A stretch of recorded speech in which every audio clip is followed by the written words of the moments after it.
La petite fille serra un PDG dans ses bras et lui dit qu'elle pouvait guérir sa maladie. Mais le PDG ne croyait pas qu'une si jeune fille puisse connaître la médecine. Il lui donna alors 30 000 € pour qu'elle ne l'embête plus et partit aussitôt. La petite fille, frustrée par son manque de confiance, avait cependant le ventre vide. Elle décida donc d'utiliser l'argent pour s'offrir un bon repas. Bien que très jeune, la fillette avait un appétit énorme. Même après avoir mangé 10 bols de nouilles, elle n'était toujours pas rassasiée. Les passants étaient très choqués par ce qu'ils ont vu. C'est alors qu'elle remarqua un médium en train d'exorciser un homme dans la rue. Le médium affirma que l'homme était malade et agita 2 bâtons devant lui. Soudain, des filaments sanguins apparurent dans les yeux de l'homme, laissant la foule médusée. Tout le monde voulait alors se faire examiner par le médium. Mais ce dernier exigea 100 000 €. À ces mots, une vieille dame sortit immédiatement 50 000 €, espérant qu'il pourrait soigner son fils. Mais à ce moment-là, la jeune fille intervint pour l'arrêter, car elle avait depuis longtemps compris que ce médium était un imposteur. Elle lui retourna la main, révélant ainsi sa supercherie.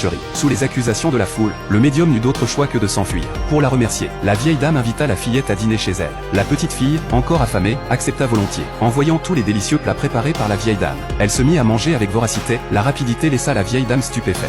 C'est alors que le fils de la vieille dame arriva. À la surprise de la fillette, il s'agissait du PDG. Elle lui offrit une part de son repas. Mais soudain, l'homme fut pris d'une violente crise. La vieille dame lui expliqua que son fils souffrait de cette maladie depuis des années, sans qu'aucun traitement ne fonctionne. La petite fille regarda autour d'elle et découvrit que la source du mal était une statue accrochée au mur. Elle la saisit et la brisa aussitôt. Une brume noire s'échappa alors de la statue. Suivant cette brume, la fillette entra dans une autre pièce et actionna un mécanisme caché dans le mur. Une porte secrète s'ouvrit, laissant la vieille dame stupéfaite. Elle n'avait jamais su qu'un tel endroit existait chez elle.